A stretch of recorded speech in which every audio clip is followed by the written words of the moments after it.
Hi, it's Davina. I've got terrible hair, a super effective t-shirt, and a chair that needs to be reupholstered. Now, I have no idea why anyone would take such a lovely rustic chair and choose to put shiny vinyl on it. It just doesn't make sense to me.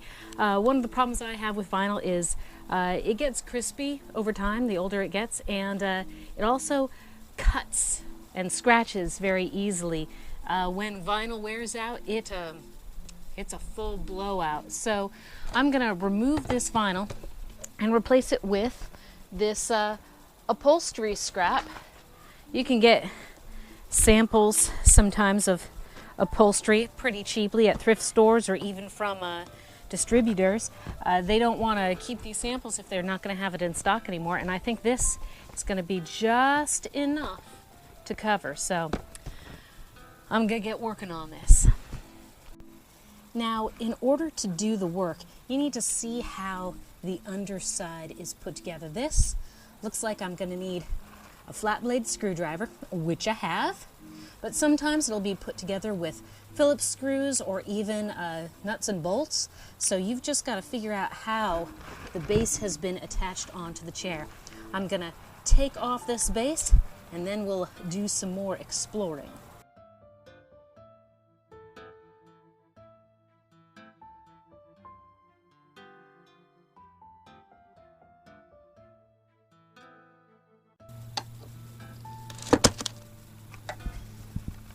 Okay.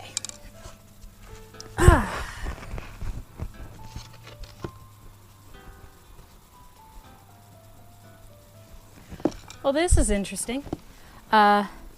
Looks like the vinyl is tacked on to a piece of plywood that was backed with another piece of plywood using upholstery tacks. So now I need to get a slim crowbar or maybe a hammer, maybe a little bit of both, and take this panel off so I can get off all this vinyl. Or maybe I can just peel off the vinyl directly. Ooh, I think I might have a good chance of that. So I'm gonna go and get a little claw so that I can get off as much of this vinyl as I possibly can. You can also tell the history of this chair. At some point, somebody had a long-haired dog that was black or gray or both. Interesting. Some tools. This is a nice little type of crowbar. This is a double-end nail puller. It can also be called a goat's foot because it looks like a little goat's foot on both ends. I know I have a smaller one that's specifically for pulling out upholstery tacks, but I don't know where it is right now. So I'm just gonna go with the hardware that I have on hand. Yeah. This I call a slim crowbar. It might have another name. If it does, I don't know what that is. But I'm gonna use this nail puller crowbar. So I have my goat's foot crowbar, my slim crowbar, my regular crowbar, and then my really big crowbar. I've got a lot of crowbars.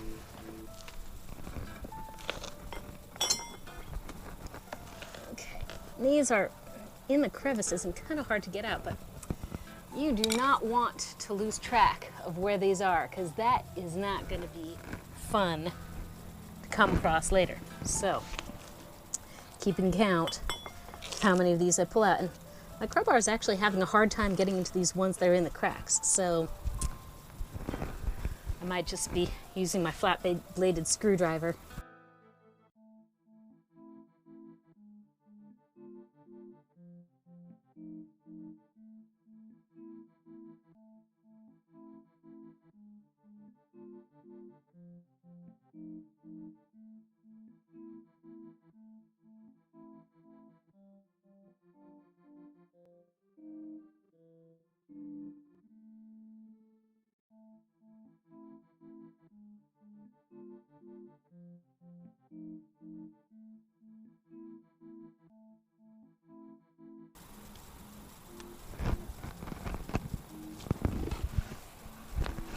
All right, all the tacks are off.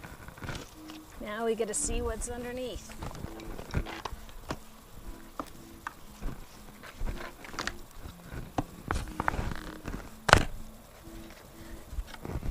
Okay, so whoever had this before padded it with an old quilt over horsehair. Well, I don't have a lot of batting, but I think I'll just add a little bit more over the top of what's here.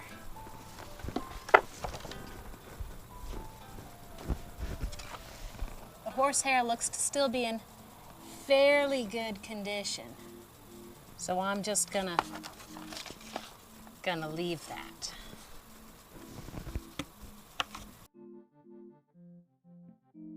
Okay, now, will this be enough? Looks like the answer is yes. So, now I don't like using upholstery tacks. I find them difficult because you can't use a regular hammer. You've got to have the smaller hammers specifically for upholstery. Instead, I like to use a staple gun. This is specifically for upholstery. Basically, uses heavy gauge staples and shoots out staples like that. I'm gonna have to sweep that up later. So I'm gonna line up this edge on the front and staple it down.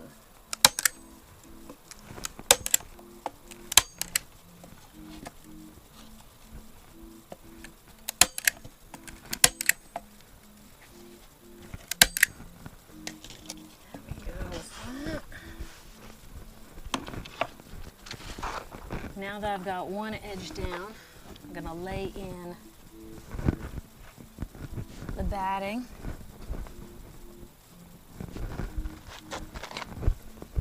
I've only got a little bit of cotton batting. Some people really like the polyester batting because it doesn't degrade as much over time, but it does do its own degradation. I prefer natural fibers like the horsehair, like this cotton batting. That's my own personal preference.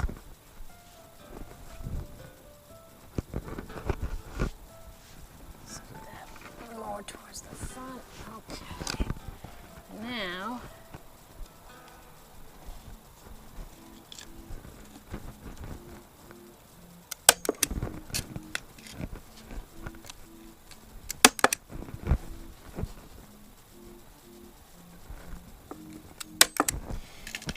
there are tools for stretching upholstery, but I find on a small project like this, stretching is not really that necessary because it's such a tiny project.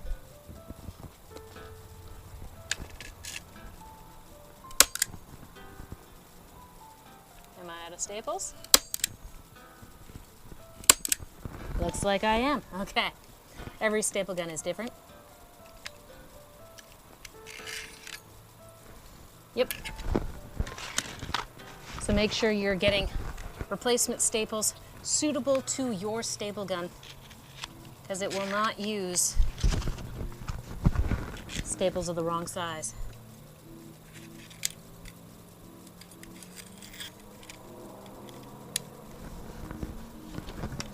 Okay.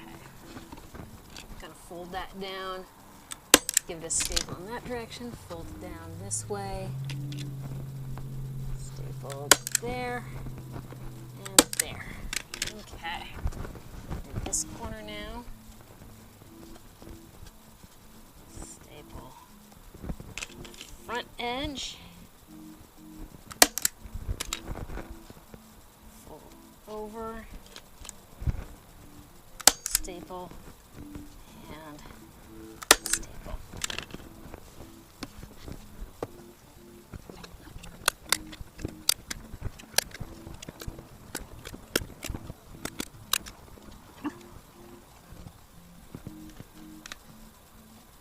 Now, I might have to cut this upholstery fabric to make it fit in those corners.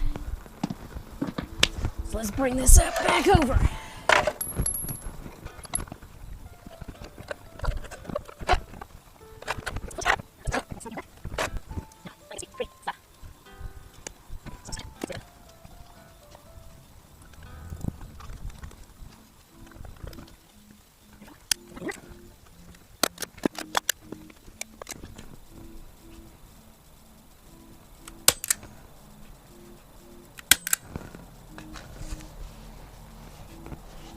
Okay.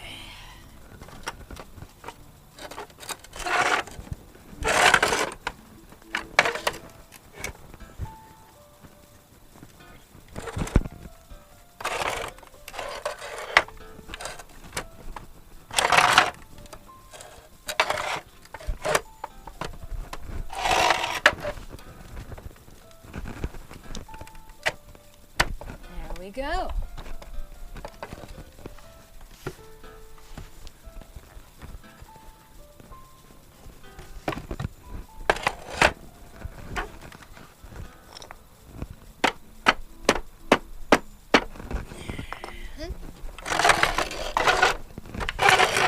Much better than that vinyl, in my opinion. Now, however you took off the base in the beginning, repeat that process to reattach.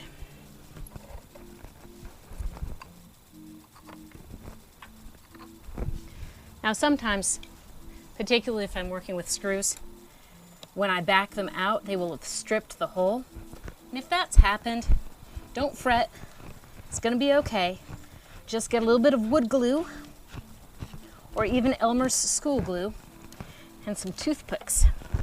Put them into the hole that's been stripped, and that will give the threads of the screws something to bite into.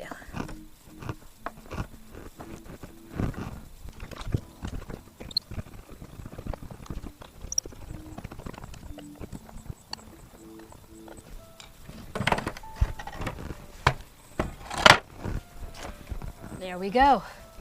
Recovered chair.